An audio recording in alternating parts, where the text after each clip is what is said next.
what y'all think? That nigga do look like Floyd. Except when he lost all his money and shit. That's why we gonna kick this shit off and start right off with that, you know what I'm saying?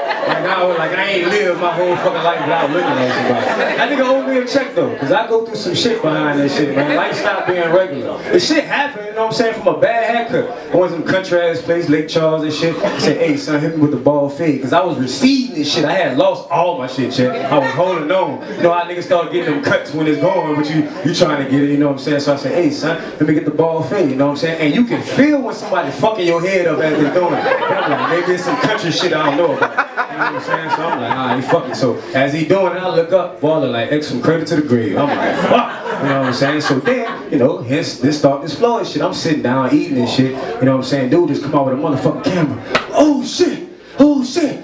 It's the champ! I'm like, the champ?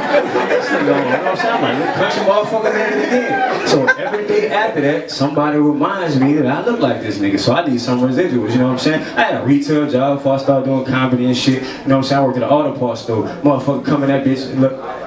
Oh, I thought you were Florida. Nigga be working the auto zone. Fuck that shit. You know what I'm saying? They quick to remind a nigga what you don't have, you know what I'm saying? You know, didn't have a whip at the time and shit, so on my lunch break and shit, nigga walking to the convenience store and shit. I'm walking on my little ditty bop, you know what I'm saying? Chick stop, hit the brake lights hard as a motherfucker. Ah! Roll the fucking window down. Bitch ain't even had power windows, had to roll them shit down. I said, hey nigga, you know who you look like? Who? Like Floyd. Ah! Pulled off of my ass. They didn't even ask me if I want to ride and shit. They considered that motherfucker, man. You know what I'm saying? Only time, you know what I'm saying, it kind of worked out sometime and shit. They hit me up, what, a couple months ago. They put me on this little site called the Shade Room and shit. You know what I'm saying? So he put like a picture of that nigga and a picture of me, you know what I'm saying? People let me have it. You know what I'm saying? I ain't even catch none of my partners and nothing I grew up with defending the nigga and shit. It was like, they was up for real, like motherfuckers mean and shit, Joe. They was just like, man, this nigga like Floyd, if he was on crack, lost all his money and everything. Taking his bars and motherfuckers. But the crazy part, Sir Williams, man, what's going on with it, bro?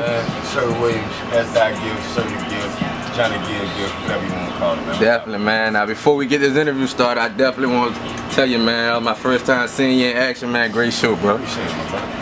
Now, man, we got this thing where people compare you to Floyd Mayweather. That was your first joke. Right. Now, when did this start, man? For the people who don't know. Alright, now the shit started around 2011. Kind of what I say on stage, I kind of tell the story of it. I was in a town that I wasn't familiar with, got a bad haircut. You know what I'm saying? Went to the barber, asked him for the 5, he gave me the 27. You know what I'm saying? And then I went home and just was about to have a breakdown and was just like, fuck it, I'm gonna cut it off. And that night, man, a guy came out to me nowhere, like with a camera, and just couldn't believe that I wasn't Floyd. And I'm tripped out because obviously, bro, I got tattoos, I got like all this, like, and we have so many differences, it ain't funny. But well, I guess what people started to say, you know what I'm saying, in some way, form, or fashion, is that I might have had something. So I was like, you know what, we started to make a big joke out of it, and then with me being a comedian, I just tried to blend it because it's something obvious. It's like, why I'm gonna spend 10 minutes on stage talking when the whole crowd looking like, man, this nigga look like Floyd. Man, we can go ahead and get it out the way. We can go ahead and get it out the way, bro. Definitely, man. Now, when did the comedy start for you, man? Man, it's something I had always wanted to do. Like, I studied all the greats, and I mean, like, into my Pryor, you know what I'm saying, Eddie Murphy, Red Fox, Mom's Mabley, you know what I'm saying, like, cause this comedy thing go deep. But then I studied, like, I'm a fan of a lot of comedians you don't hear. You know what I'm saying? I love like Norm Macdonald. I love Patrice O'Neal. You know what I'm saying? You know what I'm saying? Daniel Tosh. I like a lot of comedians from all different walks of life. So about 2010, I tried my hand at it. I used to host. I always was a host, and like, but a hip hop. I wrote. I was a journalist, and I was attending the comedy show where Charlie Murphy was the headline. You know, Eddie Murphy brother. Right. And he had came to my school. And homie really wasn't that funny. Like, I'm a big fan of Charlie Murphy, fucking legend, but he was more funny in the movies. But his stand-up really wasn't that funny. I can keep my mouth shut, I was respectful, but my classmates, they let his ass have it. And motherfucking them telling us fuck you and dropping the mic on us. The shit made CNN and everything. Damn. But what it did was, people bought, I was the host of the talent show the following night, and people bought tickets. And so what the school did was they refunded everybody and made it free. Right. So what happened by them making it free is that everybody came. You know, niggas come to shit that's free. Definitely. You know what I'm saying? So instead of it being only certain people that was gonna pay for a ticket, it gave me a crowd. By him doing that, it gave me a whole audience, you know what I'm saying? So now the pressure was on because I got all these people that normally wouldn't have came, they would be here, and I'm the host, you know what I'm saying? So I chose my route to host. I was like, some hosts get the party started, like, you know, so give it up and all that. Right. And then some hosts can tell, you know, jokes. And I was like, this was gonna be my time. So I did it, I made it through it, you know what I'm saying? And I was like, oh, okay, so if I ever get the opportunity, I'm gonna do it again. And man, who knew 6 years later, this from 2010 when I started, 6 years later, I just, life kind of threw me some crazy curves, man, and I made a decision. I said, I'm gonna do this for real. And I ended up going to Atlanta. You know what I'm saying? I was homeless. Shit, ended up being homeless. Going to Atlanta, lady took me in, and was just like, lady who took me in was just like son, get like whatever you want to do, give it all to God and get to it. And I said, you know what? I didn't want to close my eyes in my life and not do what I knew I was sent here to do. So I said, let me go hit the stage, man. And I did it, and it was the most liberating thing ever. Now I wasn't no damn I wasn't like no Eddie Murphy off the bat. Like hell no, definitely I ain't gonna gotta start somewhere. I ain't gonna sit up here and stunt with you like that. But my 4th show, I grew my comedy legs, and so I've been on the road, man, for a year and a half after. Been to New York, been to Baltimore, been to DC. Like I can't complain, man. You know. Definitely, man. I understand you wasn't a comedian all your life. You was a rapper before comedian. How did you get out of rapping? Well, I had to basically just I ain't gotten out of it, but I will say this, and I tell this to a lot of young artists growing up: rapping ain't paying my bills. Right. Rapping is a skill that I've acquired that I'm gonna do forever. I'm gonna be, if God said the same, I'm gonna be 90 years old, still rap battling niggas in the nursing home. God forbid my kids put me in the nursing home, but I'ma still be doing that. But to actively be like pursuing a rap career, something totally different, you know what I'm saying? It took more from me than it gave to me. For whatever reason, you know what I'm saying? I had a measured success. In school, I battle rapped. I had been on BET, won 4 BET Freestyle Championships, been on national TV, and had to listen to wisdom that may have been the highest my road go. Who knows? I still may have a platinum record somewhere, but it just wasn't my main focus. Definitely. You know what I'm saying? And so I said, okay, with me doing comedy, if I wanted to be a professional, say I wanted to get paid, I wanted to be somebody worth seeing. You know what I'm saying? So it kind of all came together. But I use my stage presence, my rapper qualities on stage, and I always talk about rap. Now saying that, what you feel is the biggest difference between a rapping and comedy? Honestly and truthfully, it's probably the most similar thing. The only difference is the damn crowds, is the people. I will say that, like the crowds, and only the crowds, as in, you know, don't nobody want no problem with the funny guy. You know, like I be laughing when I see comedians beefing. Now you can have an opinion, but if somebody was to hard up beef with a comedian, right, like come on, son. But other than that, like the crowds, there's just a lot of similarities, because I'm gonna tell you like this. In rap, we want you to be good, fast, get to it. We ain't got time for your whack lines to get to your cold lines. Same thing with comedy. Be funny right now, goddammit. We want like everybody looking at you. So I looked and like, damn, it's a lot of the same qualities. Timing, like is everything. In rap, you can have a guy who ain't saying nothing, but if he on time and his timing on point, he's good. Comedy the same way. You know, me and you can say the same thing, but some people ain't in tune with their time. Right. I like to think that I'm in tune with the rhythm of life, with the rhythm of my life. You know what I'm saying? So it's more similarities than I thought, but and I'm telling the same stories. All the stories that I rap about, I'm just telling it to you in comedy. Definitely. And it's the same shit. Like some comedians, I do not tell jokes. Everything I'm telling you is 100% true. It happened. Now, you said when you see comedians beefing, you find it strange.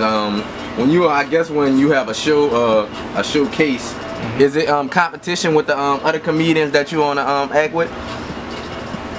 Like, I want to be the funniest. I'm gonna give you the truth, because it's the only way I do it. You fucking well right. You know what I'm saying? It's never a competition to the point where I want to not see my brother shine, or sister shine, because especially if I'm doing a show with like some of my colleagues, the people who I rock with. You know what I'm saying? Like the last show we just did, I want to see everybody win. I want to see everybody, you know what I'm saying, be successful, because they successful. I'm on this show. If I'm successful, they on this show. Like we all together. But I have dealt with some shows, some open mics, some different type of shit where, hey, shit, I want you to know Sir Williams before you know what I'm saying, you leave. I don't care who is in here. Right. Disrespect to them. I don't mean they have to fall for me to prosper. You know what I'm saying? But I want you to think about me. I want you to think if you don't think I'm trying to shoot my all and leave that lasting impression on you, then shit, you sleep. You know what I'm saying? So if they call it a competition, but I'm only competing with myself. I'm competing with, like, you know, I'm competing with life, man. I ain't competing with, like, no people, but I'm trying to do my best when I go out. Definitely. Throughout your comedian career, you say you toured, you've been on the road for a year. How's that feeling when you're on the road for a year? Is it I guess it takes a toll on you, or do you love the whole year? I love the whole process, but it do take a toll on you. It make you understand time. I thought if I thought that somebody could be busy, it made me have a respect for, like, the people who are super professionals, like the Kevin Harts of the world, you know what I'm saying, the Mike Epps, the motherfucking Jamie Foxxes, like all the people who touring, you know what I'm saying, you know what I'm saying, all the people who just on the road constantly, because you here in this city one week and then you have to travel through this city, then, you know what I'm saying, depending if you're going by plane or by train or by bus, you know what I'm saying, because nigga take that bus in a heartbeat, I gotta get to where I gotta get to, or drive, you know what I'm saying, but that's mileage on your body, you know what I'm saying, that's mileage on your mind, because I need the type of headspace. You gotta jump up, boom, it's time to go. But on another end, that's what I asked for, because I could not be traveling doing my art, you know what I'm saying. Right now, you feel that's the main thing, the most challenging thing of being a comedian and traveling? Nah, the most challenging thing is staying committed. It's just anything, staying dedicated. You know what I'm saying? To keep pushing. Because in this world where everybody's sold a dream where you can be rich for nothing, you know what I'm saying, or be rich in an instant, the value is worth.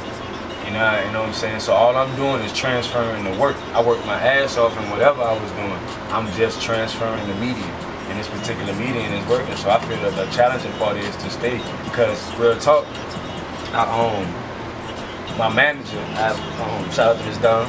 My manager, she when we first got together, it's going on 2 years, and while I came in these 2 years, I ain't close to where I want to be. You know what I'm saying? But while I came these 2 years, I couldn't see that shit when I first started this. You know what I'm saying? And if I wouldn't have had the right people in my corner and the ability to listen to wisdom, I wouldn't been able to see that. You know what I'm saying? You get a manager or an agent or somebody, oh, this shit supposed to happen overnight. Then I look up like, man, time out. I was around crazy shit. Nothing. All of a sudden, boy, I just left a movie set. I just left a comedy open mic where these people gave me a stand to know, like, oh shit, you know, thank God. Like, definitely, that's the thing that keeps you going. What's the love for the comedy, man? The love for the comedy is just shit. Knowing that this crazy shit I went through, you know, somebody else probably went through something similar. Definitely, you know and everybody can find a way to laugh at it. That's just really what it is, because without laughter, it's like without music, you ain't got shit. It's essentials you need. Like, you need to laugh, you need to cry, you need to do certain shit. So at this point in my life, you know what I'm saying, I want to provide more of the laughter instead of more of the crying. Definitely, man. Now, I like to ask comedians, man, because the comedian, I guess, range could be a little sensitive with the fans and everybody when they get a little sensitive over the jokes that you tell. Is there a limit on stage for you? Not at all. You just got to be funny. Nah, because you got that a lot. I've attended, like, when we studying and learning, I learned that every comic wasn't funny. Definitely. You know what I'm saying? And it's the difference between, I told this to a young man outside the show that night. I was like, touring or going on the road allows you to see different crowds to the point to where you know, okay, this is a hard crowd versus I'm just not funny. Right. Because, you know what I'm saying, when people being sensitive, to say sensitive, it borderlines, it walks the borderline with being offensive. You know what I'm saying? And I'm telling my life here. So I'm not trying to offend shit, but life ain't care if it offended me. Right. You know what I'm saying? So in a sense of, but I owe it because I'm a comic and not just somebody on stage talking. I owe it to be funny. My allegiance is to the funny, is to the joke. You know what I'm saying? So that's just what I feel on that end. And I'm happy you brought that up, because I'm a brother of the melanated sort. You know what I'm saying? You know what I'm saying? A self-subscribed black man. You know what I'm saying? So-called Negro, whatever you want to call it.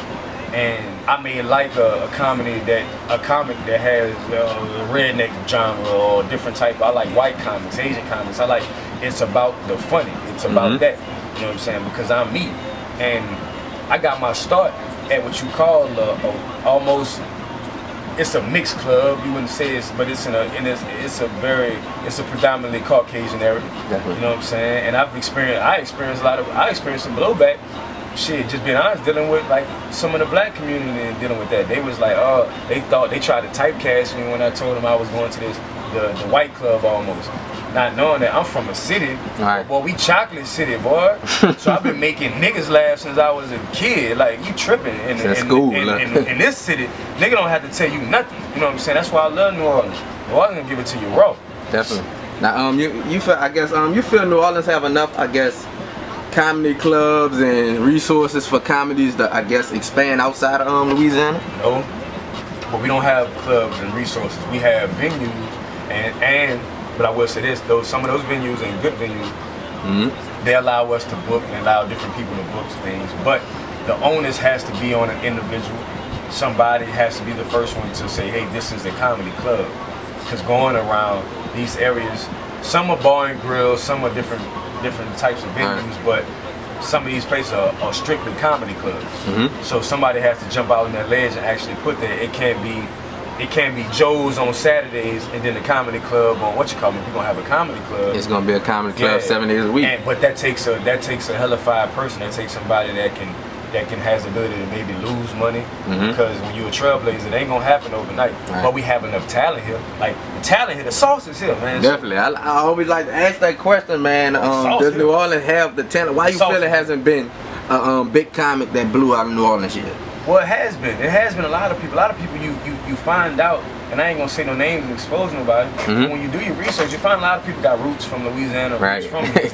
It just may not be beneficial to them once they reach a certain level. You know what I'm saying? But if you look on, if we in that day and age, man, it's just a difference now. Hard up, stand up, we just haven't had them yet. I'm hoping to be that. I got some of my contemporaries. You got Mark Caesar, you got Rob Kazi, you got Mario, you got some guys, you got a lot of guys, and the ones who came before us, but you got a thick right now, you got a wave, you got even Lil Troy up next coming, you got, you know what I'm saying, you got we in the moment right now, because Funny Mike is on Wildin' Out, Nick and Dan hit Wildin' Out, you know what I'm saying? Well, that's comedy. It may not be stand-up comedy, but that's comedy. But it's still comedy. You know what I'm saying? And like I said, Super on even though she's the makeup queen now, she was on the comedic element with her stories. So Louisiana and New Orleans got the sauce. You know what I'm saying? It's just like, but stand-ups, one of us gonna go up and claim that mantle. And you know, if that's me, I ain't tripping. If that's one of my brothers, oh, that's all of us. And shit, we might be the kings in this bitch. Definitely, saying that, man. Why they got a lot of comedy things that are different. Like you said, they got the Instagram comedy, they got the skits, they got the stand-up, and they got other different things like just being in movies. Why did you choose stand-up out of all other things? I'm a storyteller. Rap, history. I got a degree in history. I love writing. I love why things are. I love, you know, parables. That was just I went with what my soul felt. I act. I do other things, you know what I'm saying, but stand up. And shout out to Rob, you know what I'm saying, I'm gonna give you a little exclusive.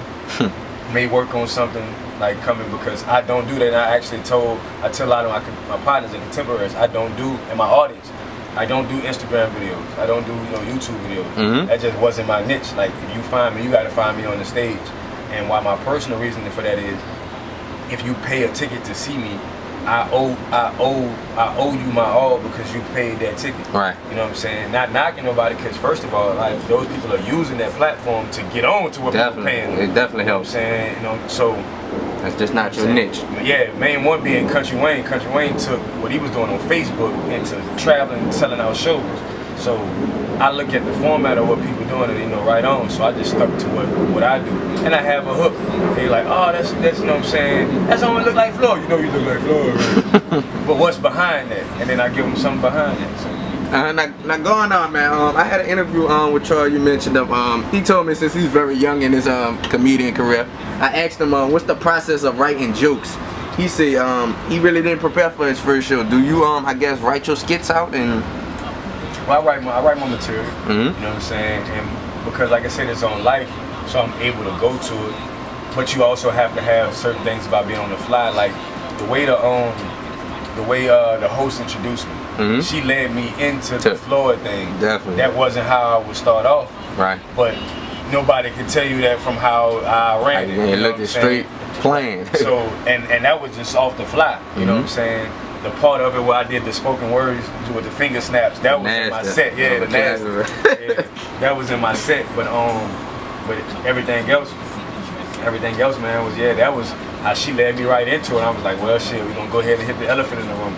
But I try to that's what I try to write my material. And as you go around, I think, you know what I'm saying, I told Troy this, and as you go around, bro, in different crowds, it's like you can't, nobody's bigger than the work. Nobody's bigger than what we do, so you're gonna have to buckle down. You can get over, just like shit on the court. It's a guy who can ball out of control, but when it's time to go play for organized, you're gonna have to confine yourself to the game. Definitely. You know what I'm saying? Guy can fight on the street, but when he jump in the ring, might not have the breath, might not have, it's different. He has to learn the confines of the game to be in. It come with time. And not saying that, did you ever strike out on stage? Oh, what? Like, now define strike now. What? Now, like to go back to my previous point, what the difference is a hard crowd and you not being funny.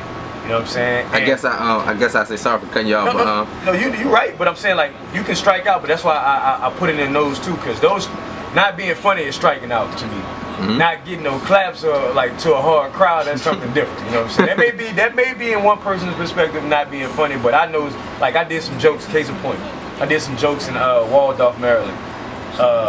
You know, I thought I was on the East Coast, me being from the South, so I'm thinking I'm in the East Coast and it's progressive. So there was an all black crowd and an older black crowd, like the day after Valentine's Day. I do some jokes about fucking white bitches. You know what I'm saying? And about how I'ma just keep slanging this dick like to white bitches like indiscriminately. You know what I'm saying? And they was not fucking with it. You know what I'm saying? Not at all. Like at all. Like the people who throwing the show in the back, waving their hands like wrap it up, and I'm still going like, yeah, let me tell you about this white bitch. You know what I'm saying? Like, and so I was like, oh, okay, now, just being for real, while the whole crowd is looking like this, is one dude in the cut in a fucking, this boy had a baby blue velour jumpsuit in 2017, and he was dying laughing. And when I got off stage, he was the first person to run up to me like, man, that shit was hilarious. Because not knowing that the fall-on comedian was gonna come after me, and he did. He said, y'all gonna see Black Panther? Whole crowd, ah! So it was the area I was in. Right, definitely. You gotta know your areas, huh? When but when I first got my start, like my first show and second show, you start sweating bricks when shit don't go over as well as you think. You're just not being funny. And I don't mean the material's not funny, but go to another earlier point. It's timing. So to answer your question, in my earlier part, you know, I struck out. You know what I'm saying? I gotta own it. You know what I'm saying? The greats have all struck out. How could you tell though? How could you tell the difference of a hard crowd and you not being funny? Because you not being funny, it's like when you go on the road and go into a lot of these open mics, you traditionally have 5 minutes. Unless you're going into like a hard place like a LA or New York. You know what I'm saying? But you can traditionally have 5 minutes.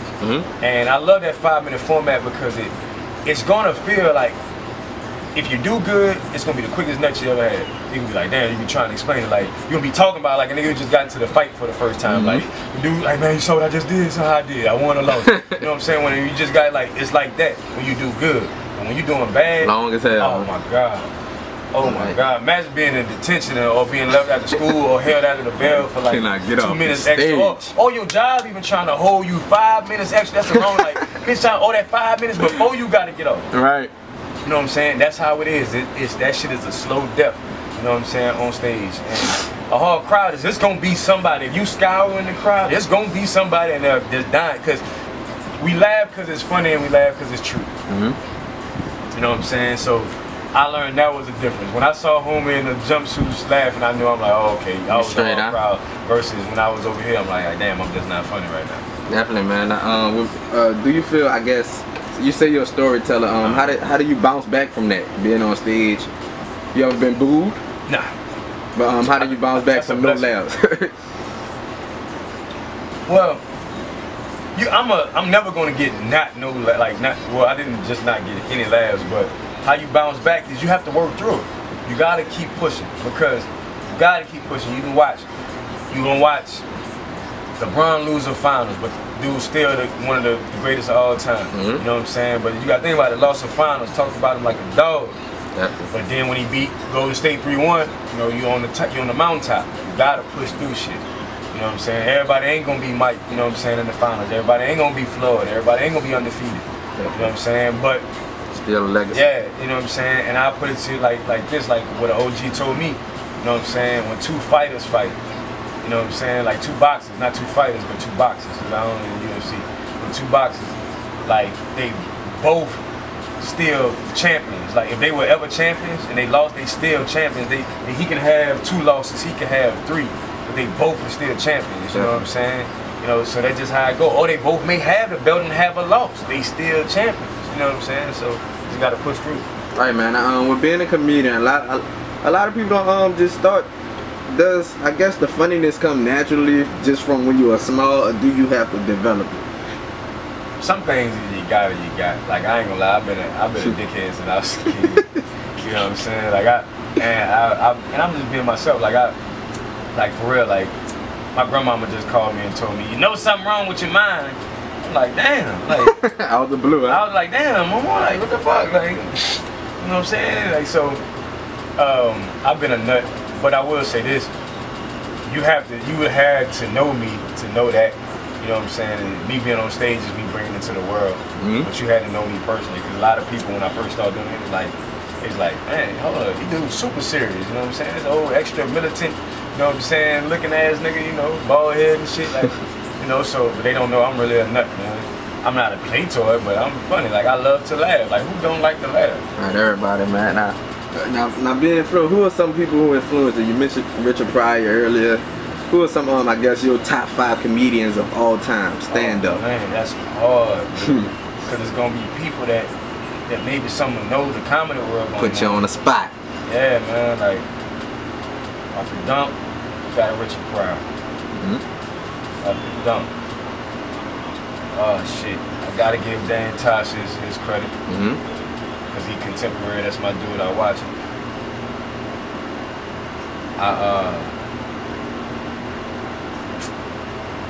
Gotta give this nigga his credit, man, because I'm partially, Jamie, man, I gotta put Jamie in there.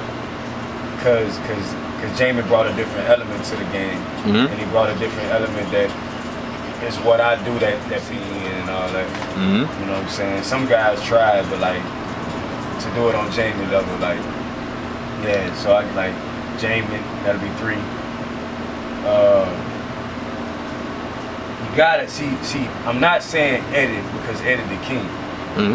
That's obvious. You feel that's too obvious? Gotta be obvious. Like, when I'm saying Rich is I'm putting him one because Rich is the king and all that, but Eddie brought the different, like, the rock star quality to being on stage. So he's my king of my era.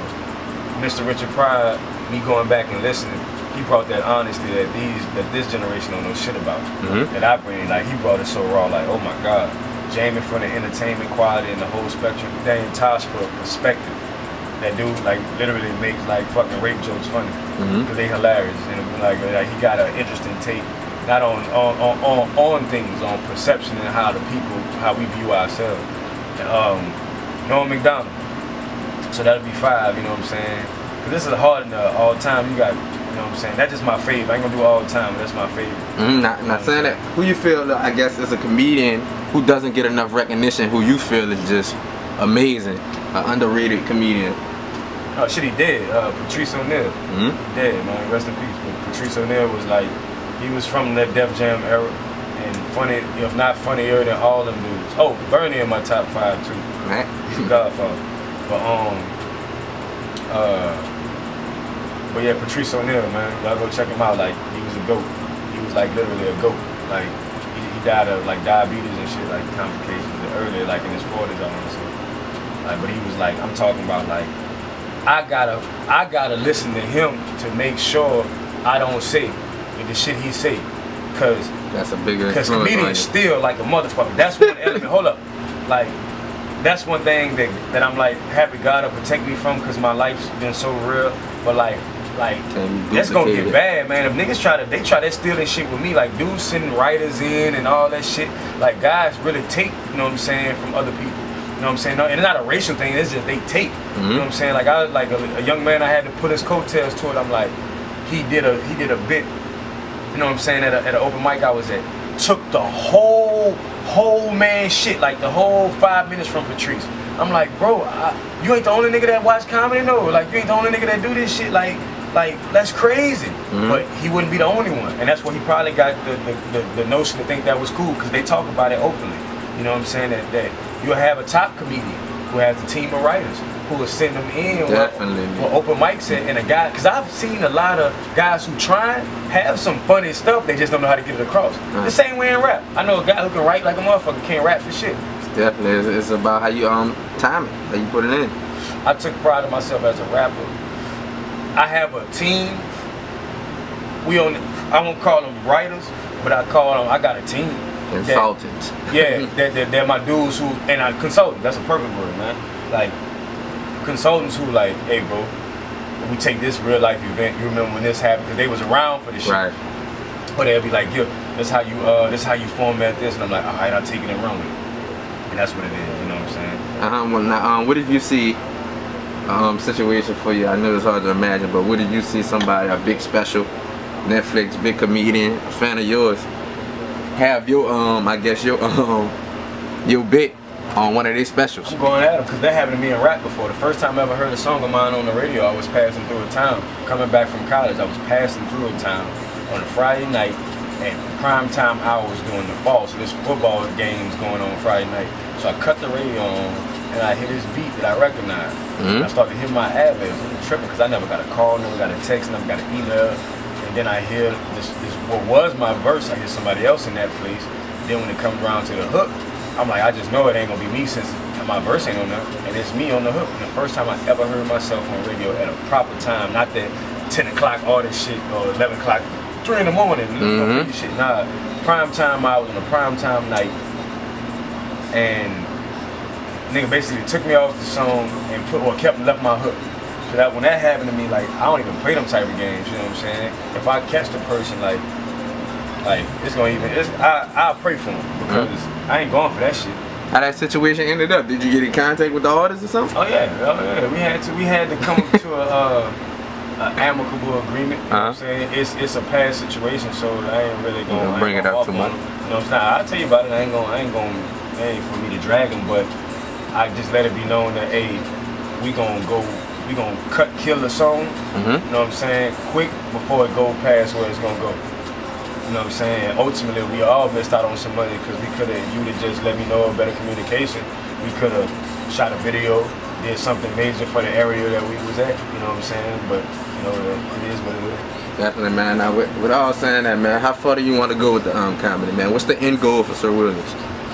Shit, man, if I'm able to, like I said, make other people laugh, you know what I'm saying, based on some shit I went through, and take care of my family and myself from it, that's all I can ask for, you know what I'm saying? Because, you know, I know my mission, man, and that's to try to just lead this bitch, like, not lead this bitch, but lead this world in a better place, you know what I'm saying? I left it there, I found it, you know what I'm saying? So if I'm able to, like I said, give my gift, give my talent to the people, make a living, can't trip. Definitely. Happiest moment in comedy so far for you, man? Oh shit, man, was the last show, man, in New Orleans. You know what I'm saying? Because my happiest moment was just, I told another brother this, it was just a lot of shit. You know what I'm saying? It was that we had New Orleans come out, no violence. Not even a fake argument. You know what I'm saying? Like, just enjoy this. Yeah, and they don't never put that out there. So when this interview come out, like, this is, I'm saying that to the world, you know what I'm saying?